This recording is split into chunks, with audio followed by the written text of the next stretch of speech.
புரட்சி தலைவர் எம்ஜிஆர் படங்களில் பல கதாநாயகிகள் இணைந்து நடித்து புகழ் பெற்றுள்ளார்கள்.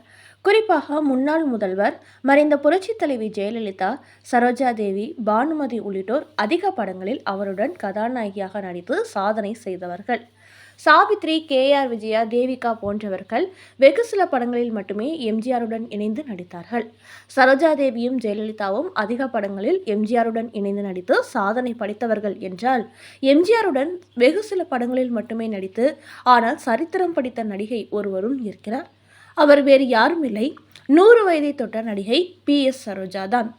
1941 வருடத்திலிருந்து படங்களில் நடிக்க தொடங்கிய இவர் 1947 வெளியான தன அமராவதி என்கின்ற படத்தின் மூலம் கதாநாயகியாக அறிமுகமானார். அந்த சமயத்தில் புரட்சித் தலைவர் எம்ஜிஆரும் நடிகர் திலகம் சிவாஜி கணேசனும் கிட்டத்தட்ட வளர்ந்து வந்த நடிகர்கள் தான். இருதுருவ நடிகர்கள் என்று சொல்லும் அளவிற்கு அப்போது அவர்கள் போட்டியாளர்களாக மாறி இருக்கவில்லை. இவர்கள் பின்னாளில் அப்படி மாறப்போகிறார்கள் என்பது கூட அப்போது யாருக்கும் தெரிந்திருக்காது.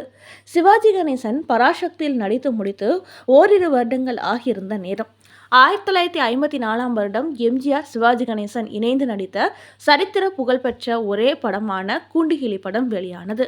பிரபல இயக்குனர் TR ராமண்ணா இயக்கிய இந்த படத்தில் கதாநாயகியாக நடித்தவர் நடிகை PS சரோஜா தான்.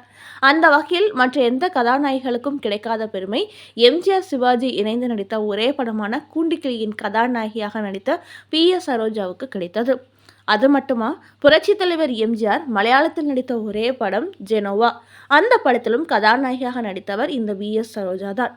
அதன் பிறகு புதுமை பித்தன் உள்ளிட்ட சில படங்களில் எம்ஜிஆருடன் இணைந்து நடித்தார். அதிலும் குறிப்பாக புதுமை பித்தன் படத்தில் அவர் எம்ஜிஆருக்கு சரிக்கு சமமாக கத்தி சண்டை போடும் காட்சிகள் இடம்பெற்றிருந்தன. அதற்கு PS சரோஜா பயிற்சி பெற்று நன்றாகவே தயாரானார். ஆனால் எம்ஜிஆருக்கு ஒரு சின்ன தயக்கம் இருந்தது. கத்தி சண்டை என்றாலே நினைவுக்கு வருவது எம்ஜிஆர் தான். ஆனால் அவர் தயங்கியதற்கு காரணம், ஒரு பெண்ணுடன் எப்படி கத்தி சண்டை போடுவது என்பதுதான். அதை ரசிகர்கள் ஏற்றுக்கொள்ள மாட்டார்களே என அவர் தயங்கியதை பார்த்த இயக்குனர் ராமண்ணா, இந்த படத்திற்கு நீங்கள் PS சரோஜாவுடன் கத்தி சண்டை போடுவது அவசியமான ஒன்று.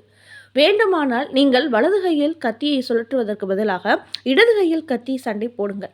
ரசிகர்கள் பரவாயில்லையே, ஒரு பெண்ணுடன் மோதுவதற்காக எம்ஜிஆர் இடது கையில் கத்தி சண்டை போடுகிறாரே என்றுதான் நினைப்பார்களே தவிர உங்களை தவறாக நினைக்க மாட்டார்கள் என்று கூறினார்.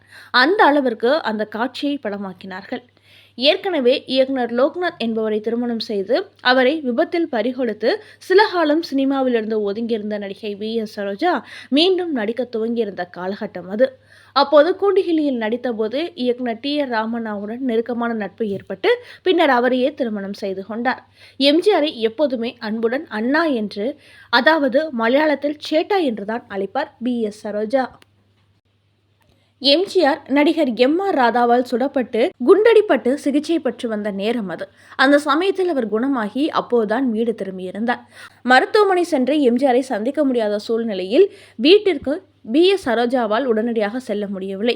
அப்போது தொலைபேசியில் எம்ஜிஆரை அழைத்தார் PS சரோஜா. தொலைபேசியை எடுத்த எம்ஜிஆரிடம், அண்ணா எப்படி இருக்கிறீர்கள்? எனக்கு உங்கள் கையால் ஒரு 25 பைசா, அதாவது அந்த காலத்தில் அதை நாலனா என்பார்கள், அப்படி ஒரு நாலனா மட்டும் நீங்கள் கொடுத்து அனுப்பிவிடுங்கள் அண்ணா, தயவு செய்து மறுக்க வேண்டாம், நீங்கள் உடல்நலம் தேடி வீடு திரும்ப வேண்டும் என்று புனித அந்தோனியர் கோவிலுக்கு உங்கள் கையால் பெற்ற இந்த நாலனா காசை காணிக்கையாக செலுத்துவதாகவும் வேண்டியிருக்கிறேன் என்று கூறினார். அவரது அன்பை எண்ணி நிகழ்ந்து போன எம்ஜிஆர் அந்த 25 பைசாவை தனது டிரைவரிடம் காரில் கொடுத்து அனுப்பினார். PS சரோஜாவும் தனது வேண்டுதலை நிறைவேற்றினார்.